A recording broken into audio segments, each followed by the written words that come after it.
আমাদের টেকসাইকাই ইউটিউব পরিবারের আরেকটা নতুন ভিডিওতে আপনাকে আবার স্বাগত জানাই। আমি অভ্র। আজকের ভিডিওতে আপনার সাথে খুব গুরুত্বপূর্ণ কয়েকটা কথা শেয়ার করতে চাই। প্রথমেই বলবো, এখন আপনাদের ভালোবাসার জন্য আমরা এই জায়গায় পৌঁছেছি যে প্রতিটা কোম্পানি আমার কাছে মাসে একটা না একটা ফোন পাঠায়। মানে সব মিলিয়ে দেখা যায় আমার কাছে মাসে 3-4টে ফোন গড়ে এসেই যায়। এছাড়া আপনারা ভালোবাসেন বলে, আপনারা চান বলে, যেরকম আপনাদের কথাতে আমাদের সবসময় চ্যানেল চলে, তো আমি মাঝে মধ্যেই ফোন কিনে রিভিউ করি। তো সব মিলিয়ে আমার কাছে এই সুযোগটা থাকে যে আমি চাইলে প্রতি সপ্তাহে একটা করে নতুন ফোন ব্যবহার করতে পারবো। কিন্তু আমি কি করি, আমি দীর্ঘদিন ধরে রিয়েলমি X2 Pro এই ফোনটা ব্যবহার করছি, 1.5 বছর হয়ে গেল। এছাড়া স্যামসাং গ্যালাক্সি নোট 10 প্লাস এই ফোনটা আমি ইউজ করছি 1 বছর হয়ে গেল। তাহলে আমি চাইলেই ফোন বদলাতে পারি, অথচ বদলাচ্ছি না। কতটা পাগল হয়ে গেছি না? ব্যাপারটা ঠিক এরকম নয়। যেটা আমার ব্যক্তিগত ফোন, সেই ফোনটা আমি প্রিয় ফোন হিসাবে আর বদলাই না। সেই ফোনটা ব্যবহার করে আমি আনন্দ পাই, স্বাচ্ছন্দ্য বোধ করি, এবং সেই ফোনটাতে এমন অনেক কিছু থাকে যেগুলো চেঞ্জ করলে আমার প্রচণ্ড অসুবিধা হবে। তার জন্য আমরা পুরনো ফোন যতদিন পারি ব্যবহার করার চেষ্টা করি। এছাড়াও নতুন ফোন কেনা মানেই পয়সা নষ্ট হবে, এবং সেই পয়সা নষ্ট করার কোনো মানে হয় না। তাছাড়াও এখন ফোনের দাম বাড়তে চলেছে, আপনারা সবাই জানেন যে চারদিকে চিপ শর্টেজ, ফোনের দাম আকাশ ছোঁয়া হয়ে যাবে। তাই জন্য অন্তত 1 বছর কোনো ফোন কেনাই উচিত না। তাহলে আপনার কাছে যে ফোনটা আছে সেটা আপনি যদি দীর্ঘদিন চালাতে চান, কিভাবে চালাবেন? হ্যাঁ, আমরা জানি কিভাবে চালানো উচিত, তারপরও আমরা এমন কিছু ভুল করি যার জন্য আমাদের ফোনের আয়ুটা কমে আসে। যে ফোনটা 3 বছর চলতো সেই ফোনটা 2 বছর চলে, যেটা 2 বছর চলতে পারতো সেই ফোনটার ব্যাটারি দেখা যায় 1 বছর বাদে গিয়েই পাল্টাতে হয়। কি করা উচিত, কি ভুল করি আমরা? আজকের ভিডিওতে সব কিছু আলোচনা করব, সাথে থাকবেন। আর শেষ অবধি ভিডিও ভালো লাগলে একটা লাইক করে দেবেন। তাহলে চলুন আমরা সরাসরি ভিডিও শুরু করে দিই। প্রথমে বলবো একটা জেনারেল ব্যাপার, যেটা আমরা সবাই মোটামুটি মেনটেন করি, যে একটা ফোন হাত থেকে পড়ে গেলে ভেঙে যাবে আমরা জানি। তো এই ফোন যাতে পড়ে না যায় আপনাকে খুব সাবধান থাকতে হবে, সাবধানে ফোন ব্যবহার করতে হবে।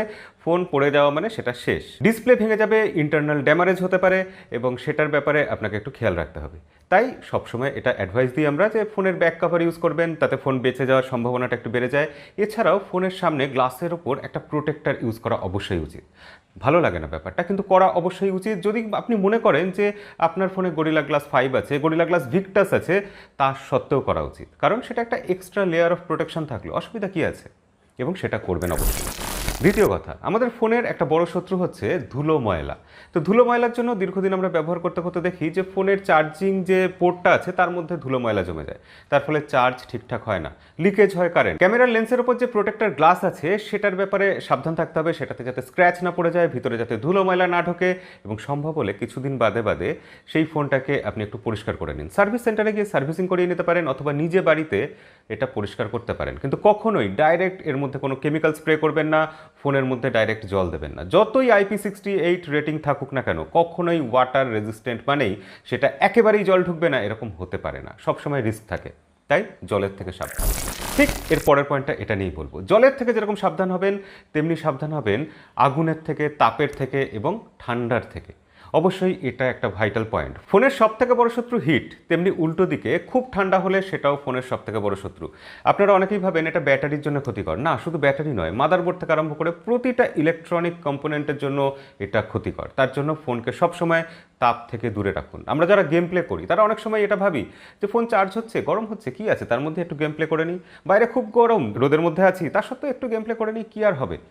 কি আর হবে না, এটা প্রচণ্ড ক্ষতি করে, ফোনের লাইফ অনেকটা কমিয়ে দেয়। কাউন্টার পয়েন্টের একটা রিসার্চ থেকে জানতে পারছি, ফোনের তাপমাত্রা যদি একটু বেড়ে যায়, টেম্পারেচার বেড়ে যায়, তাহলে ফোনের পারফরমেন্স অন্তত 30% ডাউন হয়ে যায়। এর পরের পয়েন্টটাও এর খুব কাছাকাছি, সেটা হচ্ছে ময়েশ্চারাইজার, অর্থাৎ আর্দ্রতা। আর্দ্রতা ফোন বলে নয়, যে কোনো লোহার জিনিস, যে কোনো ইলেকট্রনিক্স জিনিস, তার খুব বড় শত্রু আমরা জানি।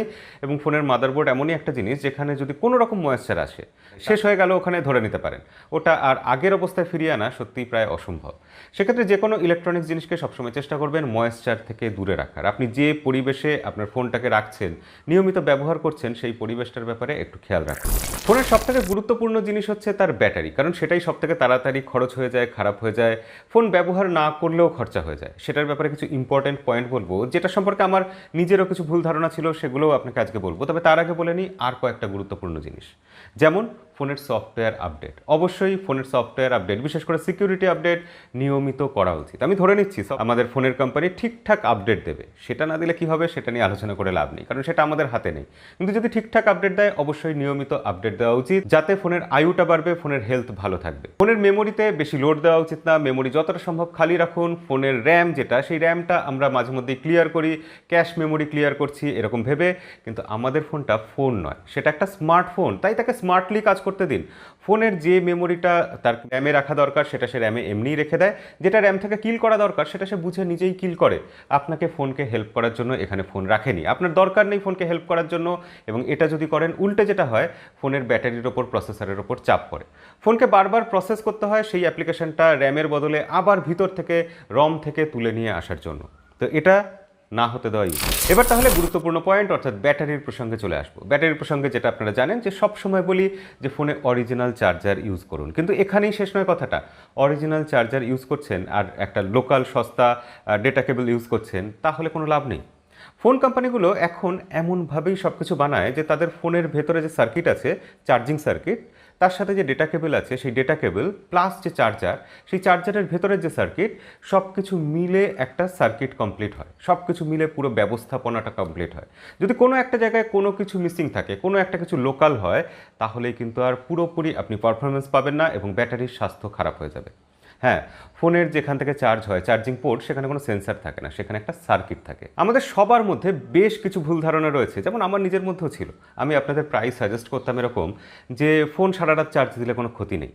আসলে থিওরিটিক্যালি কোনো ক্ষতি নেই, কিন্তু প্র্যাকটিক্যালি যেটা হয়, ফোন যখন আপনি সারা রাত চার্জে রেখে দিয়েছেন, একটা সময় ফোন ফুল 100% চার্জ হয়ে গেল, সার্কিটটা কাট হয়ে গেল, অর্থাৎ আর ফোন চার্জ নিচ্ছে না। কিন্তু ইতিমধ্যে ফোনের বিভিন্ন প্রসেসর বা কম্পোনেন্ট তো জেগে আছে, তারা তো কিছুটা হলেও ব্যাটারি কনজিউম করছে। ব্যাটারিটা একটু কমে 99% হয়ে গেল এবং সাথে সাথে আবার চার্জ হওয়া শুরু হয়ে গেল। ঠিক এই ব্যাপারটা রাত্রে বারবার হতে থাকে, যার ফলে সেটা কিন্তু ব্যাটারির স্বাস্থ্যের পক্ষে খুব একটা ভালো হয় না।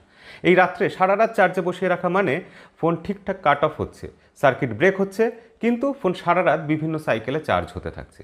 এটার জন্য অবশ্যই আমি বলবো যে সারা রাত চার্জে না বসিয়ে রাখার ব্যাপারটা, এটা আপনার চেষ্টা করা উচিত। তবুও বসিয়ে রাখলে খুব ক্ষতি হবে এরকম নয়, কখনো প্রয়োজন পড়লে অবশ্যই বসিয়ে রাখুন। ব্যাটারির সম্পর্কে আর একটা মিথ বাস্ট করবো এবার। ব্যাটারি সম্পর্কে আপনারা প্রায় শোনেন যে ব্যাটারি 3% চার্জ যদি চলে আসে তখন চার্জে বসানো উচিত। কেউ বলে ব্যাটারি 20% চার্জে চলে আসলে তখন চার্জে বসানো উচিত। কেউ বলে 0% হলে তারপরে চার্জ দিন, তবে ভালো চার্জ হবে। আমি বলবো এর কোনো কথাটাই শুনবেন না।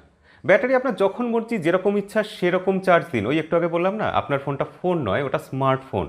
সে জানে কখন থেকে কিভাবে চার্জ করা উচিত। তার জন্য ব্যাটারি এইভাবেই বানানো হচ্ছে যে আপনি 0%-এর পর চার্জ দিলেও কিছু ক্ষতি হবে না। এটা হতো পুরোনো আমলের ব্যাটারির ক্ষেত্রে হতো, কিন্তু এখন আমরা লিথিয়াম আয়ন ব্যাটারি ব্যবহার করি।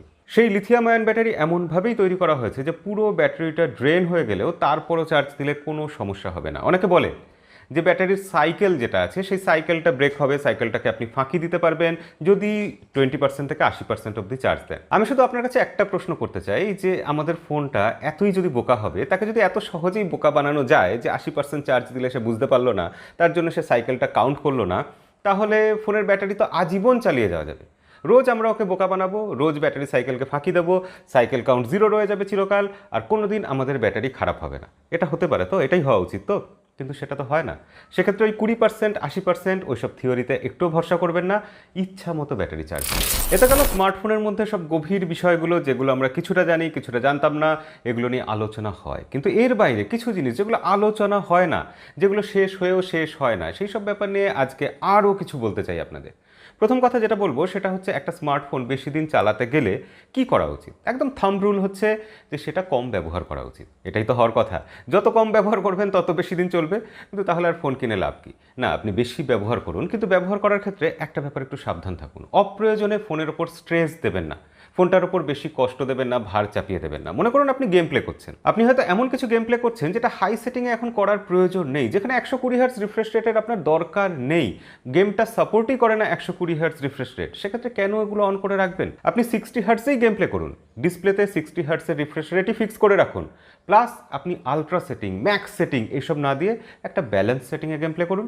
দেখবেন খুব একটা কিছু তফাৎ নেই, গ্রাফিক্সের খুব বেশি পার্থক্য হবে না এবং গেম আরও স্মুথলি চলবে, ভালো এক্সপিরিয়েন্স পাবেন। পাবেন এবং আপনার ফোনটাও সেও বেশ আনন্দে থাকবে, একটু স্বস্তি পাবে। স্মার্টফোন যখন আমরা হাতে করে নিয়ে ঘুরি তখন তো একরকম, কিন্তু যখন পকেটে করে নিয়ে ঘুরি তখন বেশ কনফিউশন তৈরি হয় ফোনটা কিভাবে পকেটে ঢোকাবো। অনেকে ফোনের ডিসপ্লের দিকটা বাইরের দিকে রাখেন এবং এই যে ব্যাক সাইডটা সেটা আমাদের গায়ের সাথে টাচ হয়ে থাকে, আবার অনেকে উল্টোটা করে।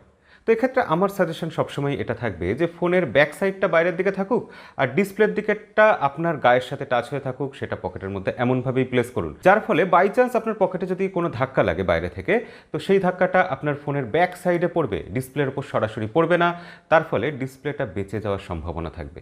ব্যাক সাইড ভেঙে যেতে পারে কিন্তু সেটা ভাঙার সম্ভাবনা তুলনামূলক কম এবং সেটা রিপ্লেস করার খরচ সেটাও তুলনামূলক কম। তার জন্য ফোনের ব্যাক সাইডটা সবসময় বাইরের দিকে রাখুন এবং অবশ্যই চেষ্টা করবেন ফোন পকেটে যাতে যতটা সম্ভব কম রাখা যায়। আমাদের বডিরও তো একটা টেম্পারেচার আছে, ফোন তাই সেখান থেকেও কিছুটা গরম হয়ে যায়, সেক্ষেত্রে বডির সাথে কানেক্ট করে রাখলে আপনারও ক্ষতি, ফোনেরও ক্ষতি। এটা রেডিয়েশনের ব্যাপারে বলছি, এই নিয়ে বিস্তারিত রেডিয়েশনের ভিডিওতে হবে। এছাড়া ফোনের যে হেডফোন থাকে 3.5mm জ্যাকের যে পোর্টটা থাকে সেই পোর্টটা মাঝে মধ্যেই আমাদের খারাপ হয়ে যায়। কেন খারাপ হয়ে যায়? এমনিতেই ব্যবহার করলে খারাপ তো হবেই, কিন্তু তার সাথে যদি আপনি খারাপ কোয়ালিটির লো কোয়ালিটির লোকাল কিছু হেডফোন ইউজ করেন তাহলে খারাপ হওয়ার সম্ভাবনাটা বেড়ে যায়। এবং এই পোর্টটাকে বাঁচিয়ে রাখার জন্য আপনি TWS ইউজ করে দেখতে পারেন, সেটা একটা ভালো জিনিস হতে পারে, কিন্তু সেটারও আবার খারাপ দিক আছে। সেটার খারাপ দিক এটাই যে আপনি ব্লুটুথ যত বেশি অন করে রাখবেন তত দ্রুত আপনার ব্যাটারির স্বাস্থ্য খারাপ হয়ে যাবে, ব্যাটারি বারবার ড্রেন হয়ে যাবে, বারবার চার্জ দিতে হবে, তার ফলে ব্যাটারির আয়ু কমে যাবে। সেক্ষেত্রে দুটোরই পজিটিভ দিক নেগেটিভ দিক আছে এবং তবুও যেটাই ইউজ করবেন সেটাই ভালো কোয়ালিটির ইউজ করবেন, এটাই আপনাকে অনুরোধ। তো সব মিলিয়ে আমার মনে হয় এই দিকগুলো খেয়াল রাখা উচিত একটা স্মার্টফোন ইউজ করার সময়। আর এর বাইরে আপনার যদি কোনো সাজেশন থাকে সেটা অবশ্যই কমেন্টে লিখে জানান, আপনার থেকেও আমি সবসময় শিখতে চাই, অবশ্যই কমেন্টে লিখে জানাবেন। তাহলে দেখা হবে পরের ভিডিওতে, আজকের মতো বিদায়।